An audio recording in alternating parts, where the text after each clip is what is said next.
Alright, hey guys. I'm gonna try and continue up with some of the trapping videos. I had a lot of fun making the last one. Today's date is August 28th. It's gonna be a while till trapping season, just under 2 months yet, but I've been prepping since it ended back in February. There's Lola, my dog. Today I'm gonna work on a fleshing beam. I'm gonna make my own. I had this piece of lumber rough cut from the sawmill, and I'd like to try and make it into a fleshing beam. And then I got some other stuff that I made. You know, I try to save money, like to make my own tools and stuff. So I'm going to show you some of that. Right now I just caught lunch and she's taking a bath. So, alright, so I'm going to show you a few things. Well, I figured while I was up here, I might as well throw it in the video. This is what the power line looks during the summertime.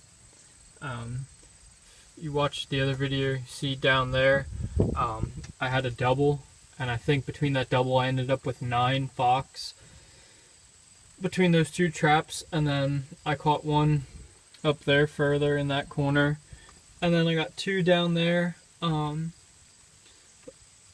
I guess it'd be where the green meets the brown. The way the property my family owns goes, like the power line runs down, so our property comes up there maybe about 7,500 yards and juts straight across to the other side, and then comes on a diagonal back and runs like kind of right up starting the hill there. So like right there on the edge of the green, that was basically the edge of my family's property. But as of yesterday, I asked for permission from the other landowner to trap down the field down there, and he said he didn't care. So really looking forward to that. Been thinking about asking him that for a long time, pretty much since last season. I've seen a ton of fox go down in that corner, and the deer come out of there.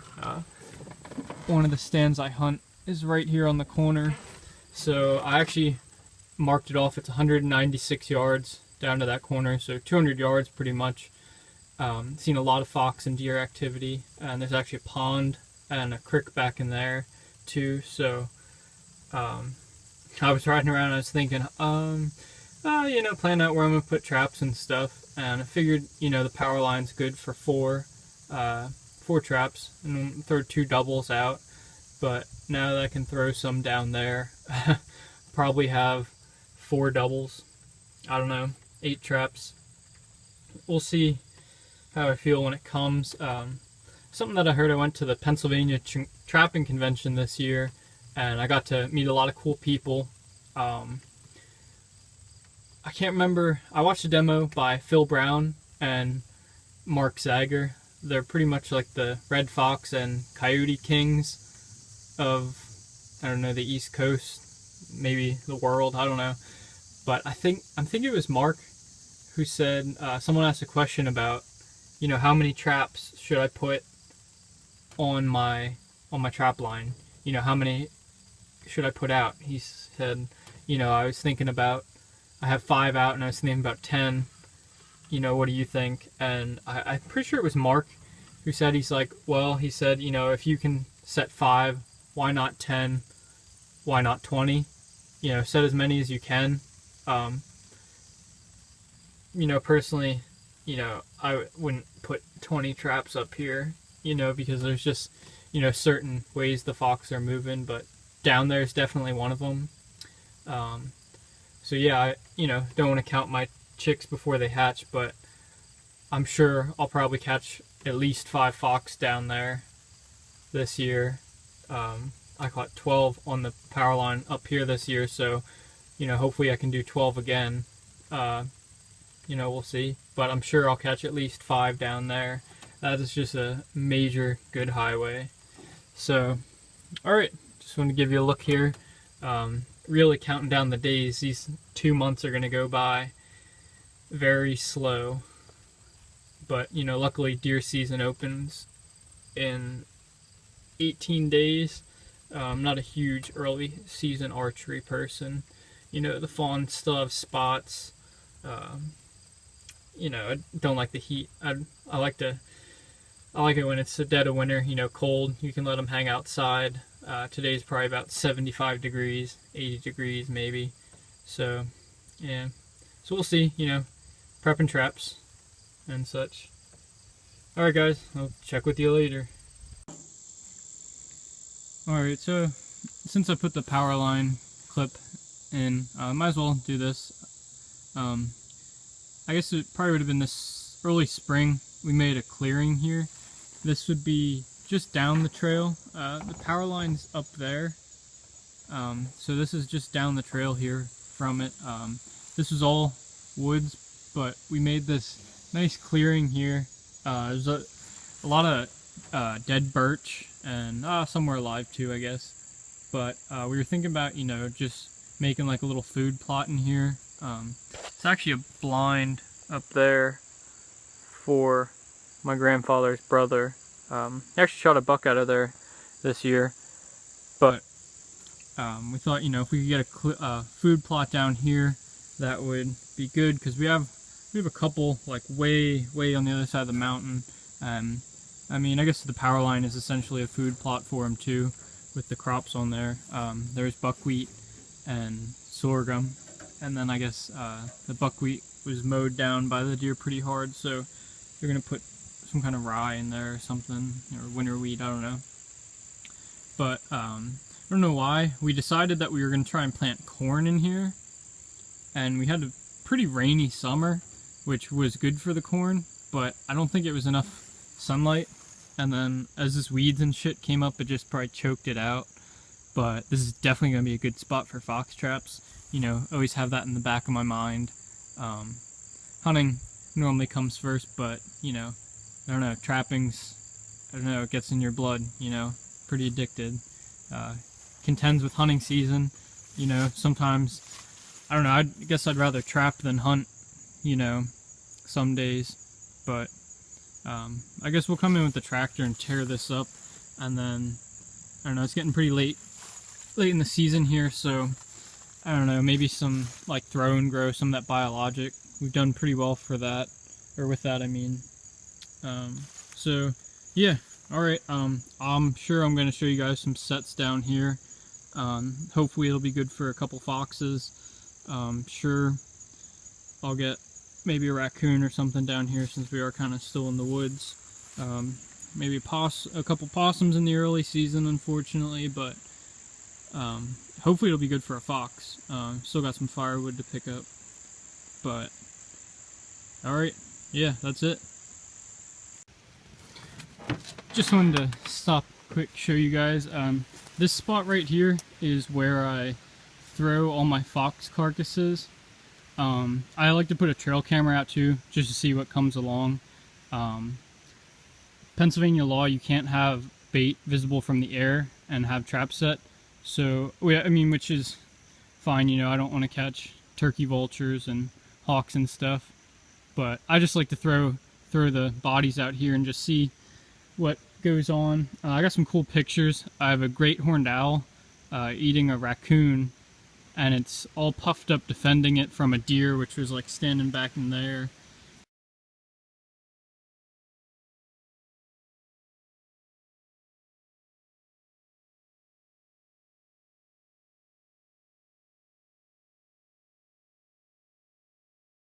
So I got a lot of pictures of fox just passing through, some nice buck, black vultures, turkey vultures, Cooper's hawks, red-tailed hawks, anything, you name it.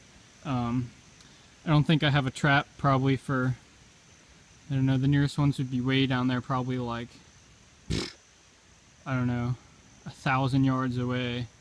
So, you know, I wouldn't want to put one here anyway. But the foxes, when I come by and throw some, sometimes I was picking up the skulls and just hanging them here. So this summer, to see if the bugs would eat some of the flesh off. They still look a little, got a little stuff on there. Thought it'd be cool, you know, have a couple skulls and just, you know, hang them up on the shed or some shit like that. make them look good. But this is the graveyard. I stopped back at that last clearing and figured I might as well grab some firewood. You know, you can never have too much. While the mule was empty, might as well fill her up. But maybe I'll try and get some footage of some of the cool pictures I got from Death Camp here and put them in the video. So yeah, alright guys.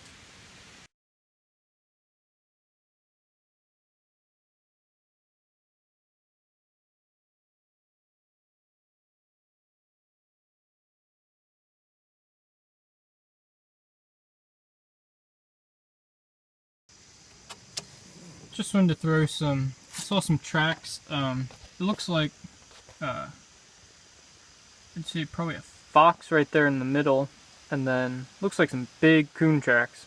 Man, that must be one big boar coon. Which, you know, I don't really target coons. Last year, I made the mistake, and the reason I say mistake, which I let them go because they're not really worth anything for me right now, and they take a lot more work than foxes. And you know, I was trying to juggle going to college and, you know, trapping and all that, so I didn't have a ton of time. So I was releasing them. I killed a couple big boars, but for the most part, I think I released most of them. And we have a lot of raccoons. Last month I had my deer camera out, and I had a food block, you know, and there was 4 little young raccoons on it. That picture is pretty cool. Maybe I'll throw that in. But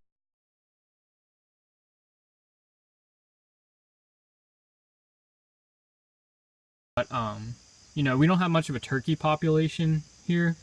And from, you know, relatives and actually an officer with the Game Commission I talked to once, turkeys are a huge problem for turkeys. And I guess fox too. You know, I went turkey hunting for the first time this year. We have a couple here, but you know, you don't see them, well, from what I'm told, like they used to be. So, you know, some more of those coons are gonna have to go on the stretchers this year.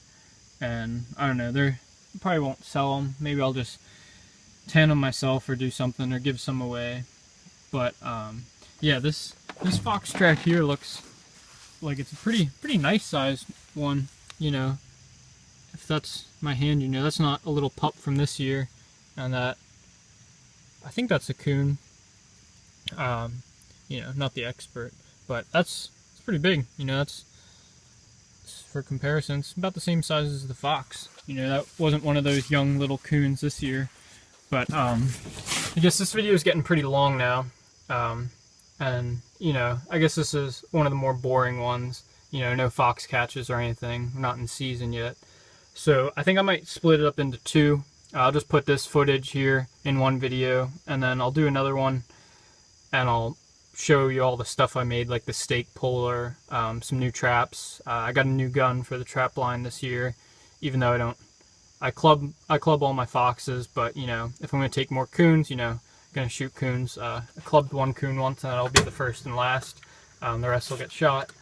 But oh yeah, I wanted to say earlier, when we were way up there, like way up there at Death Camp, I was talking to a fellow trapper not too long ago, and he had posted, it was on one of the groups on Facebook, a comment about, does anyone else utilize every bit of the animal that they catch? You know, I think that's a really good idea. You know, I don't like to waste things, you know, like when we get deer, you know, use every bit of it. I've never eaten a fur bearer. I've heard raccoon's good. You know, I'd be willing to try it. You know, fox, however, you know, a lot of us have skunned them out. You know, they don't smell too good. I don't know if I guess I'd try it once, you know, just to say I've done it. I can't imagine it's good by any means. I saw a video, these kids in Australia shot one and ate one, and the consensus was that it wasn't very good. You know, they have real bad problems with red fox over there. But he also said that the guy that I was talking to, that whatever he doesn't use, he trains hounds and he feeds to his dogs, which, you know, that's a good take on it. That's a good way to get every bit of use. He also said he, you know, utilizes every bit of the fur and even the bones. But I think Death Camp is a good way to do that, you know, because personally I'm not going to eat the foxes. We have dogs, but, you know, I don't really want to feed canines to my dogs. You know, I'm sure they'd probably eat it, but, you know, I don't know, it's kind of cannibalistic. I'm not going to feed our Chihuahuas fox or Lola earlier. But that's a good way, you know, the wildlife can utilize it. Everything just gets recycled in the end anyway. So I think that's good enough for me. So, yeah, maybe, you know, I'll definitely try raccoon or fox, but maybe we'll put a video up of that this year. It'll probably me eat it and then get sick, or smell it while it's cooking and lose all desire. I don't know. We'll see. I'll have to look into that a little bit more, guys. Alright, I'll talk to you.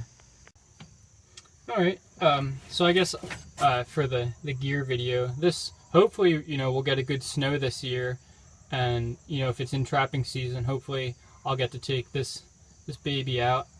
It's the mule here. I think it'd be cool, you know. I know a lot of trappers, you know, in Canada and Alaska, instead of using like something like that, 4x4, you know, leave ruts and then they freeze and then it's a rough ride. They use Ski-Doos or Bravos or whatever they have, but it'd be pretty cool, you know, to use this. I didn't trap this year in deep snow. You know, we had a little bit here and there, and that was pretty fun, you know, once you get past the frozen traps and learn how to deal with that. So, you know, hopefully, we actually have to probably fix this first.